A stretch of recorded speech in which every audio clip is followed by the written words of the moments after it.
Oh, there's a lot to talk about. I usually don't go live till 11 a.m. my time, so I've gone live early. It's Monday morning here in Sydney. It's 7:30 in the morning. Mother's Day was yesterday, so first and foremost, happy Mother's Day to. I don't get a lot of girls watching the channel, but a lot of you boys, you got moms, you got sisters, you got daughters, you got wives. So tell them happy Mother's Day. Um, it's because of them why we're here, right? I have a special relationship with my mom. So I was on the phone with her earlier. Anyway, we have a lot to talk about. Now, obviously, let's just start with Emanuel Navarrete versus Charly Suarez. I will wait a little bit before we really get into the crux of it because it's still a developing situation. I just watched the fight again, and there's a lot to talk about. I mean, it was a busy weekend in boxing. Any questions, any suggestions, just comment in the comment section. Also, remember to like this video. If you're watching right now, just hit the like button.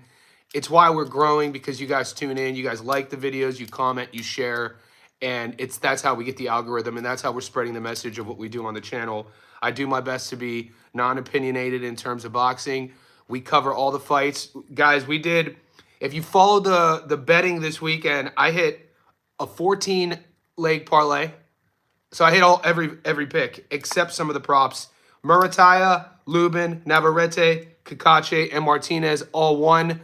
That was 4-1. 1,000 gets you 4,000. We hit that. We covered that. My locks of the week, which was about a 2-1. Katsarakis, Nick Flaz, Murataya, all money line. We hit that. And I put my wins in the community section so you can take a look at that.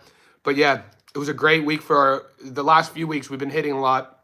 Now, it's one of those, the Navarrete-Charly Suarez decision, we'll just get into that right now.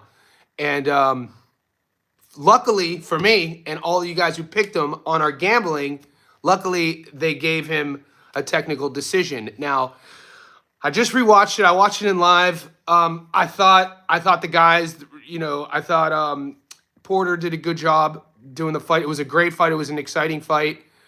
We know that he got cut in the 6th, and then it got stopped as soon as the 8th ended.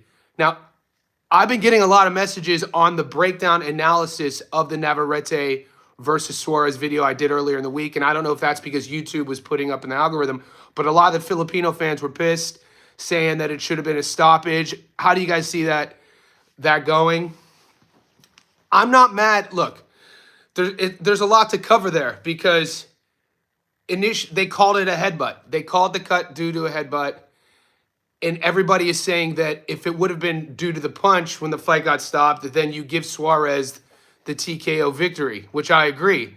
Was Suarez winning that fight? No, he wasn't. I watched it multiple times. Navarrete was doing what he wanted with Suarez. Navarrete's unorthodox style. Even, he does, like I told you guys last week, he does everything wrong, but he makes it work for him. And, Suarez had his moments. Do I want to see the rematch? 100%. I want to see the immediate rematch. I think that's a great matchup. Who knows how those last rounds, how the middle of the championship rounds would have went. But it's not like Suarez was up on the cards, right? I understand why his fans are upset.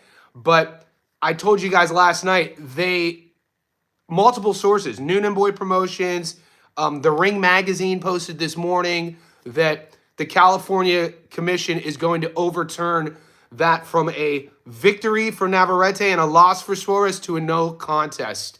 Now, even when I posted that, people were salty and Filipino fans were upset, saying that, oh, the fix is in, it should have been a TKO victory. I'm like, well, a no contest is better than a loss. And I think either way, we're going to see that rematch. Those styles together were excellent. Navarrete looked like he was 2 weight classes above Suarez.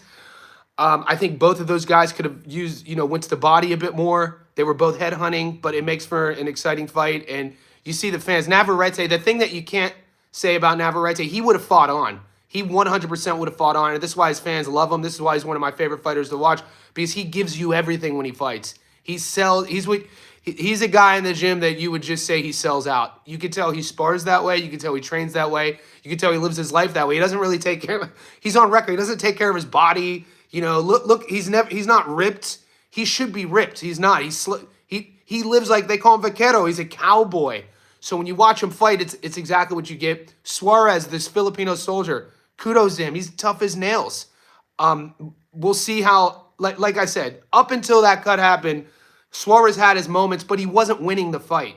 You know what I mean? And granted, if that was from a punch, and I think it was, I'm telling you, it was from a punch. And on record, we can't make that. Boxing needs to change some stuff. You know, they had instant replays involved. You heard the broadcast team, Porter thought it was definitely from a punch. Now, it's up to the commission in that moment to say it was from a headbutt or a punch. And depending on which way they ruled, this is why you either got the TKO stoppage for Suarez or the technical decision for Navarrete based on what they conclude in the moment. Now, that has nothing to do with Navarrete. I see a lot of people hating on him.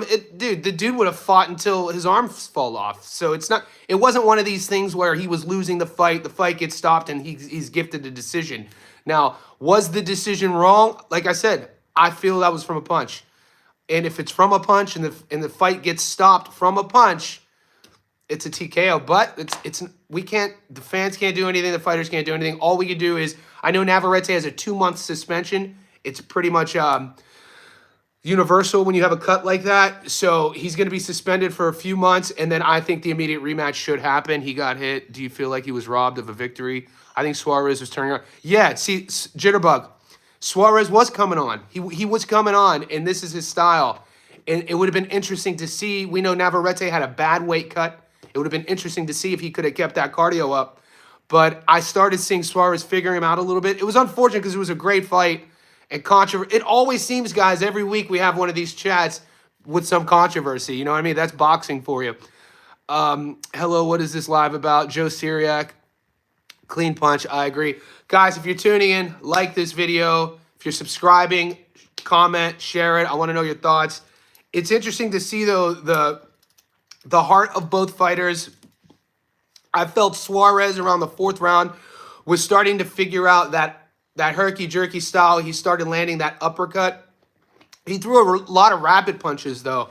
Suarez, I'm not going to call him a dirty fighter. It's just when you're fighting a guy like Navarrete who's herky-jerky, does all this, off-putting movements you can't really train for, you're going to throw punches at different angles. But Suarez got warned, I think, in the 1st or 2nd for rapid punches. The ref actually broke him up. And then there were multiple headbutts. It wasn't just that one headbutt. He did get headbutted, but it was a clean punch. It's partially Navarrete. He has a tell. So when you're watching Navarrete, he does this a lot. He always ducks to that one side, and that's exactly what Suarez landed, an uppercut to that, a hook. And I guarantee if you ask Suarez, he would say he saw that. You pick up when you're fighting a guy, you pick up on their tells, you look for things, and that's one of the telltale things Navarrete always does, this, and boom, he just got caught with a perfectly timed shot.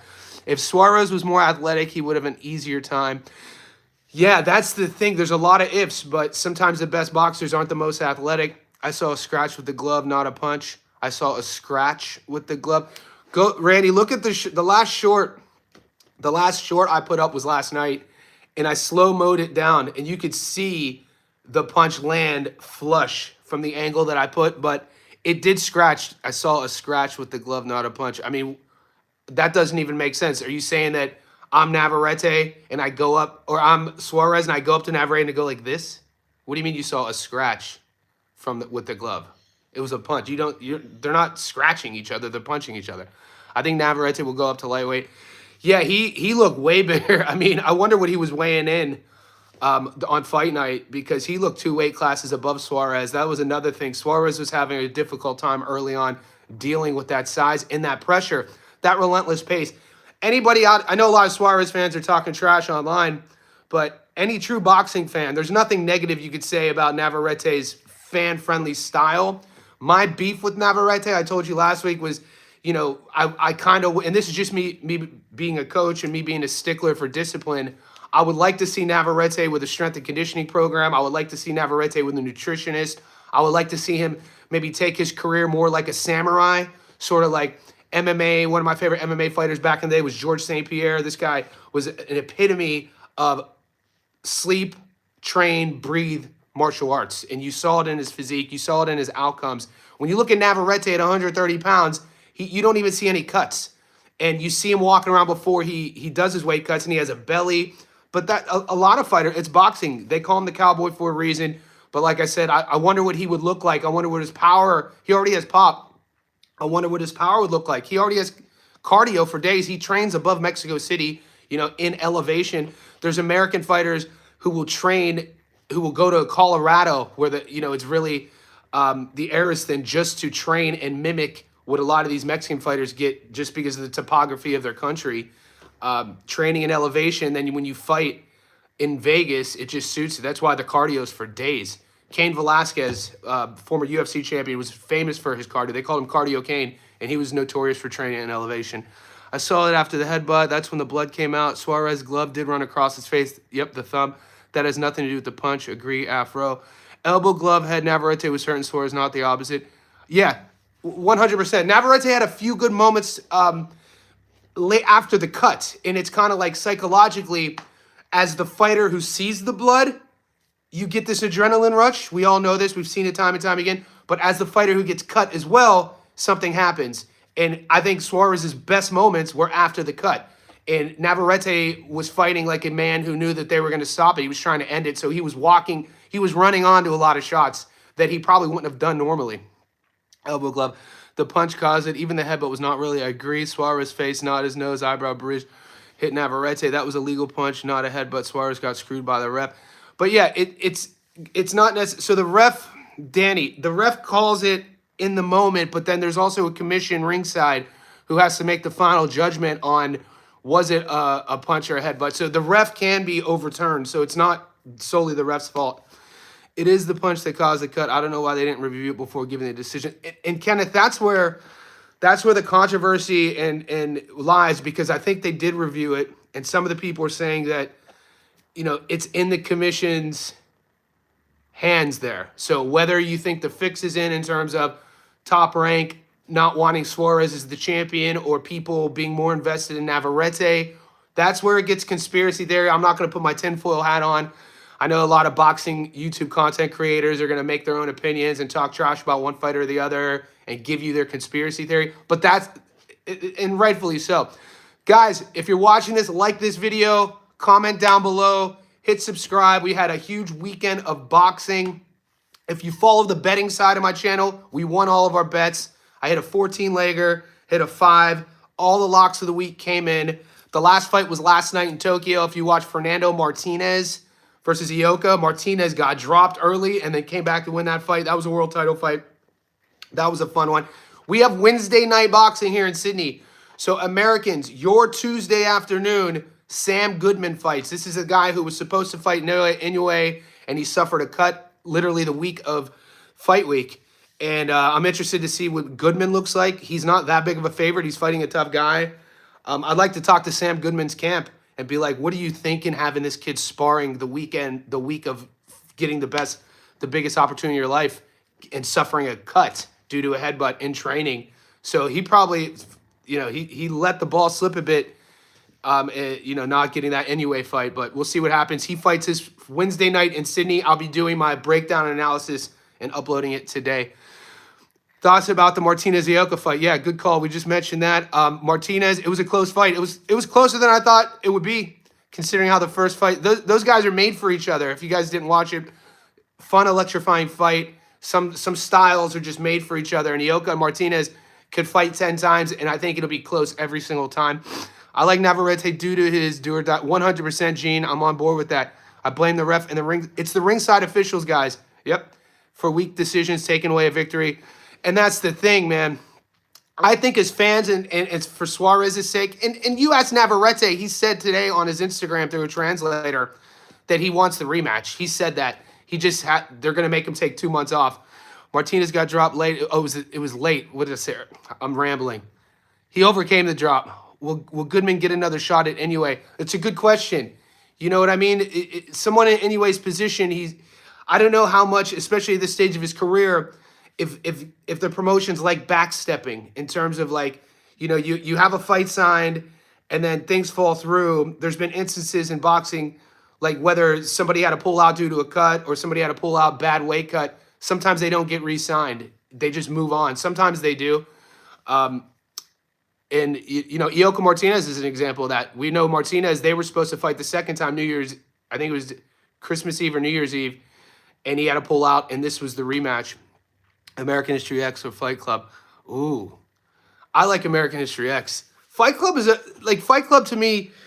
I mean, I like Brad Pitt as an actor. I like Edward Norton as an actor, but I think the storyline with Fight Club to me is a bit too, I'm not kind of like anti, I think it attracts more, the Fight Club fans are more kind of like culty about it. And they're kind of like, it's called Fight Club, so you think it's all about fighting, but it's really about like this anti-government sort of storyline. American History X culturally, I think, as an iconic movie and the questions that it raised in terms of race, division, and then redemption, and then trying to overcome these sort of things, I thought American History X had a more, for me, more, I like the storyline better. So good question. Goodman's brother messed the money up. Mate, agree.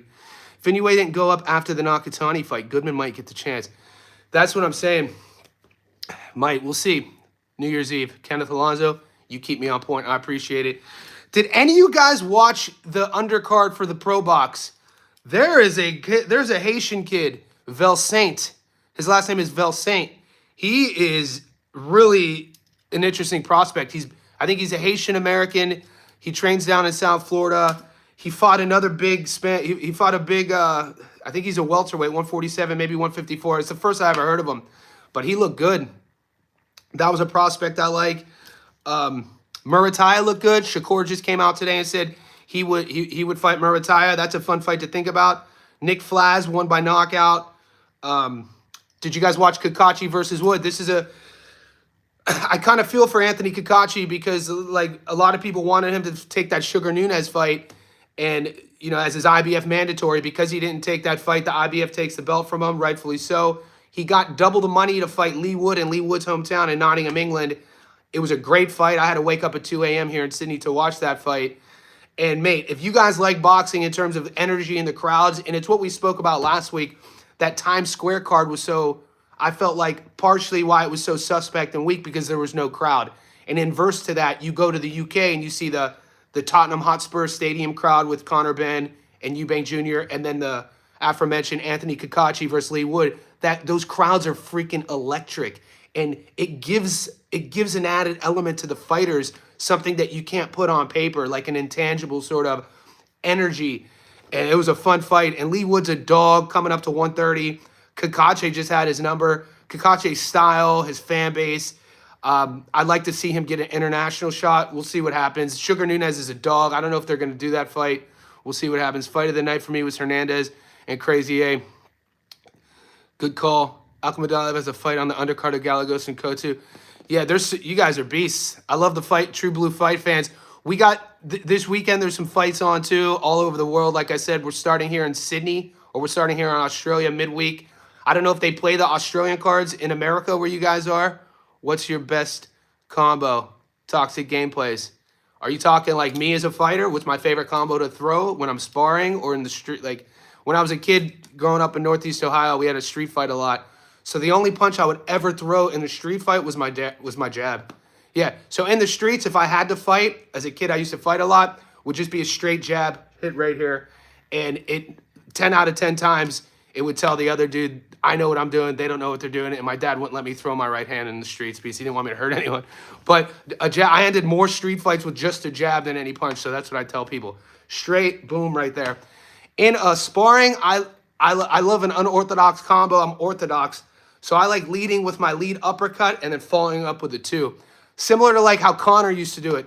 If you watch McGregor when he was younger in the UFC, he would throw it from the southpaw style, but he would go lead uppercut, boom, overhand. It's one of my favorite combos to throw. Your hair looks like you've been electrocuted. Thank you, Cheesy Bill. I have been electrocuted. You had a power jab. That's the one. Step on it. When you're throwing that power jab, same side, step on it. Skyscraper head. Yeah. My girlfriend says I got a top head. Appreciate it. You should see everything else though if you like my head. All right, guys, we got Martin Navarrete. Lubin. Erickson Lubin. Let's talk about him. Thoughts with the Pacquiao-Barrios. I'm shocked with this announcement. Pacquiao didn't need this fight. Kenneth, I'm shocked as well. I'm not stoked about Pacquiao-Barrios. The longer you tune into my channel, the more you'll understand how I feel about protecting fighters. Now, granted, this isn't Mike Tyson versus Jake Paul. I don't think this is Manny Pacquiao prostituting his legacy. I think this is Pacquiao at 46, I think he is now, seeing Emanuel Barrios at 147 pounds. That's, I think Manny, he stays in shape. I think he thinks he could beat Barrios, and Barrios isn't a huge puncher, doesn't have one-punch knockout power. Pacquiao did have that exhibition recently. He didn't look too good, but I don't know how serious he took that. For him to be able to just walk up into a world title fight, that's insane. I think boxing needs to fix that. You got Tim Tszyu and Seb Fundora on that card. There's some great, and there's some other good fights there. So if it means Manny Pacquiao bringing the whole boxing world's eyes together, and he's healthy enough to do it, I'm actually for that. 46, it's not unheard of. Bernard Hopkins, George Foreman, so it's not unheard of. I just hope he has everything up here. I don't know him personally. That's all I care about. I'd smoke you in one dig. Cool, Cheesy Bell. Cool story. Send location. Berlanga Shiraz, love that fight. Bang Bang Boogie said hi. Berlanga Shiraz, we're gonna get to see Shiraz at 168. Hamza, every time we talk about Shiraz, I have to bring up the draw against Carlos Adames. I reckon I'd beat you with one hand. You would, dude. You'd beat me with one hand, Cheesy Bill. I think this is set. GT, Pacquiao, Bang Bang. Boogie, thoughts on Shakur Zepeda. Matias Puello, love both of those fights. I think Shakur beats Zepeda, and I think that Puello is just too good for Subriel Matias, but I'll break those videos down as we get to fight night. Right uppercut, left hook, straight right, hook to the body, hook to the head, right uppercut, inside, beast. Danny Drew, you know what you're talking about. Okay, Middlesbrough, England, sweet. Send location. Rooting for Tim with an upset knockout for that fight. I'd like to see those odds. I don't know if it would be a huge upset. As a person who fought 2 trained boxers in the street, I thank you for the mercy. I got my butt handed to me, but it could have been much worse. Yeah, my dad. So I was boxing as a 7-year-old. First time I trained at a gym, and that was the rules. If I got into a street fight, I wasn't allowed to throw anything but the jab. You're lucky to have a full hairline at 40s. Yeah, I just turned 43. April 27th was my birthday. So this is 43 years old. I appreciate you guys. Diaz Sanchez, I don't agree to Pac-Man fight for the... Yeah, the WBC. The WBC's out here wild. Just, Manny just come back for a world title fight is pretty insane. Money. It's all about that money. Texas Commission don't care. Dude, that Texas Commission should be embarrassed of themselves. I didn't even cover that fight.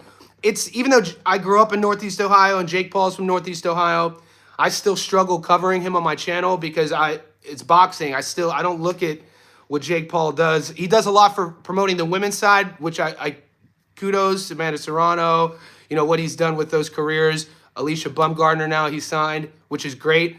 But to me, he's just a Disney kid YouTuber. Call me old school, 43, bro. Appreciate you. I'm a coach, so I take care of myself. I don't drink. I don't smoke. I pretty much live like a samurai. Manny should not be sanctioned. Agree. If Pacquiao beat Barrios, would set a fight with Davis. Who agrees? Well, they're fighting at 47. Are you Tank? My coach was a 96 Olympian and had a great jab. Dude, the 96 class, was he an American? Because I'm friends with Nate Jones. Nate Jones was coaching Devin in his last fight. He medaled on that 96 Olympic team. Who do you think will win in the intentional Fury versus AJ?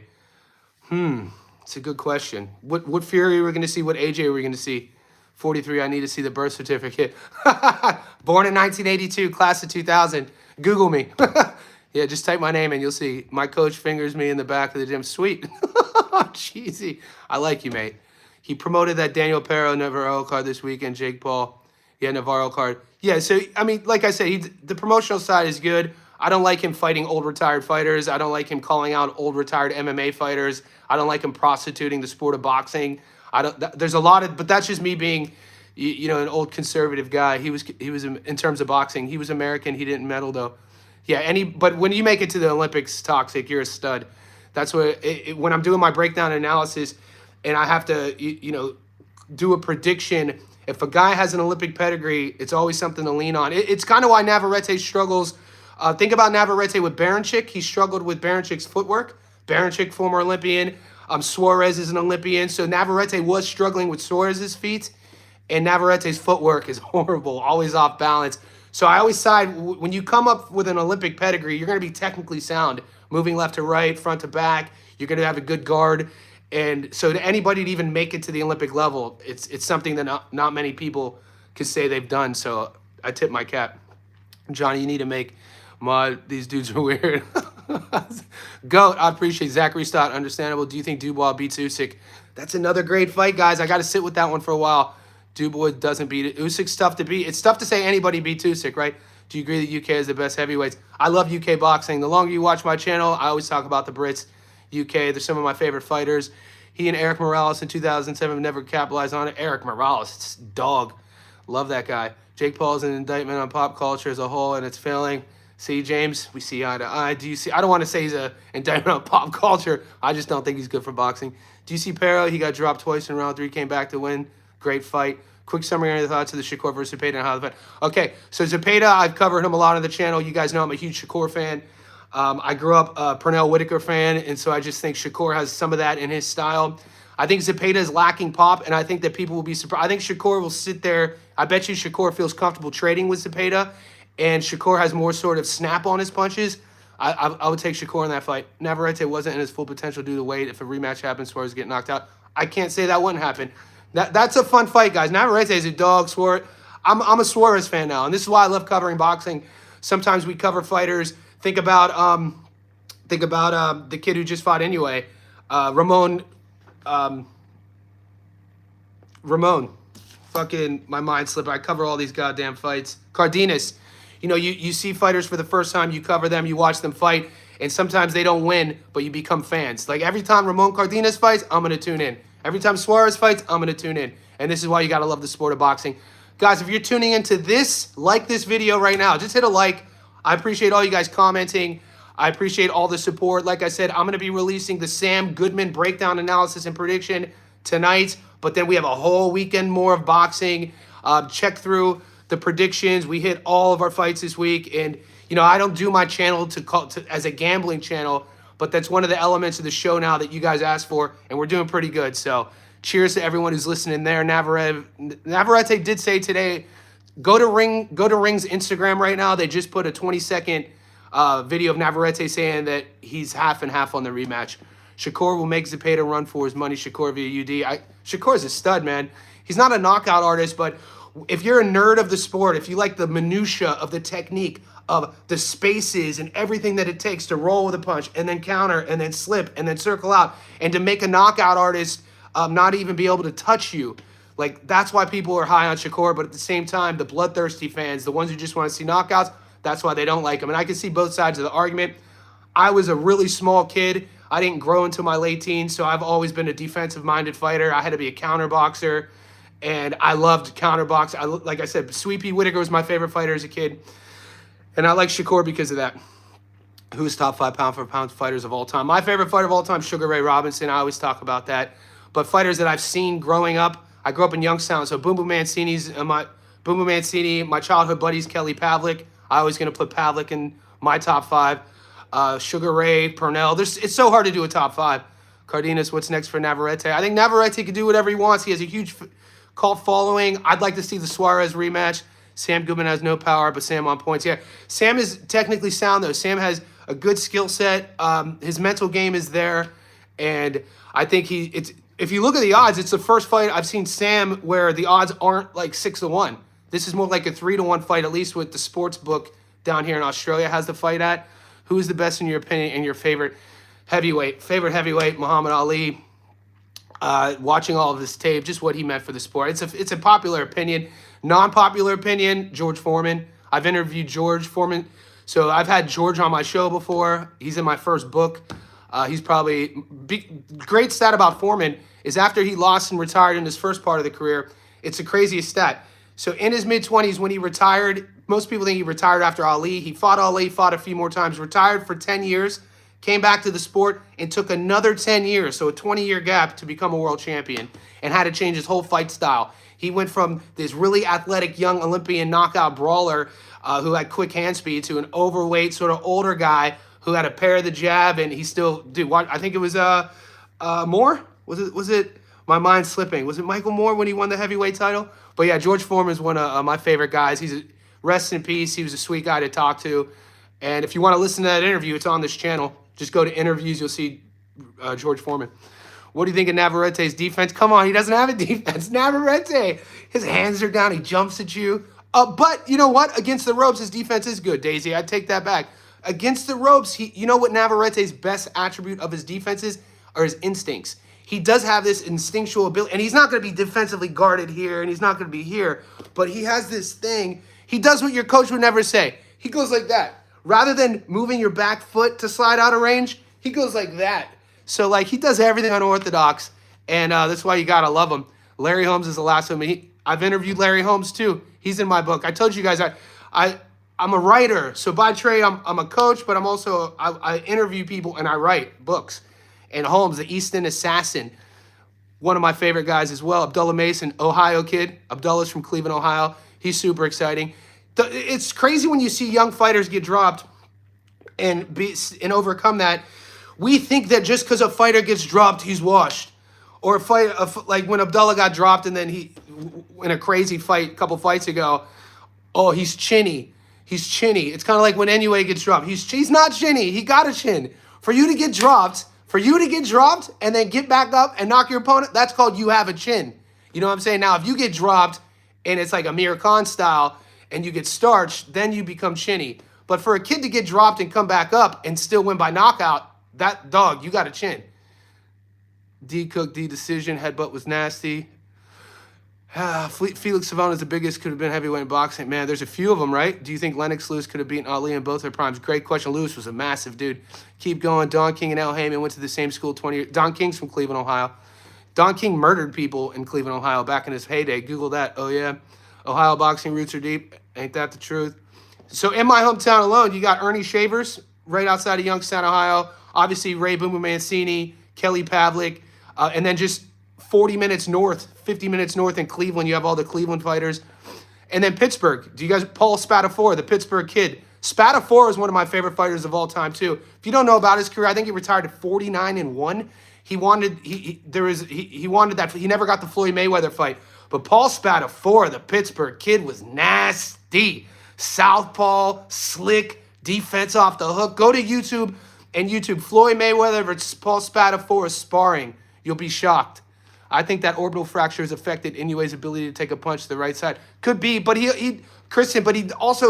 that weird thing. He drops his guard all the time in that same spot. Not gonna lie, bro. I want Otha Jones to be so much more pro. Mate, there's so many of these guys, though, toxic, that, you know, they have, like my guy in this generation that I thought would be a world champion was Joshua Kelly, a Brit. He was a UK Olympian, PBK. He's a reflex fighter, but, you know, similar. He came to the States. He had that draw, and then David Evanishan beat him. He only has one loss, but I thought Joshua Kelly was going to be a superstar, and things just haven't panned out. He's still, I think, only 29. He still has time. Lewis is skinny for sure. Oliver McCall, he could pop. It's always that left hook that gets him right. Do you think Sergio Mora is an underrated fighter? Long career. I think Mora, you know, I don't know if he's underrated. I think Mora was more of an overachiever with his career. He did a lot. You know, I just don't think the casual fan understands, you know, how good he was, because he was in that era right before social media. Spadafora had tattoos before they were trendy. Dude, Paulie Spadafora, man, the Pittsburgh kid was a dog. Josh Kelly, fake Lomachenko. Or they were calling Kelly the fake, what were they calling Josh? They were making, yeah, people hate on Josh. I think he's dope. He's a good dude, too. We want the rematch next Saturday. Win, lose, or draw, Navarrete, my favorite fighter. What a dog. Love Navarrete. Very high on him. Any fighter that's going to go in there and throw it all away. That's what my coach used to say. Are you going to throw it all away? You got to throw it all away at the time, at least in my gym as a kid, was like, you got to give everything. Like, whatever's holding you back, why you're not fighting at your highest level, why you're getting beat by a guy that you could beat, you got to throw it all away. And Navarrete does that every single fight. And you know damn well if there was no commission, he wouldn't have stopped fighting. He would have fought until that thing would have flipped over. Don't mind a rematch. Cornelius Brundridge, underrated too, 100%. Navarrete never takes his diet seriously, which is why he was always struggling. 100 diet, nutrition, lifestyle. Guys, like this video, comment, stay tuned to the channel. I got to run. I got a client. Like I said, I'm a strength coach. That's what keeps the bills on. This is my passion project. You guys are awesome. Stay tuned to the channel. Like this, subscribe, and share this. And we got a busy week of fights. I'm covering everything from Australia to the States. And I appreciate your support, guys. I got to run.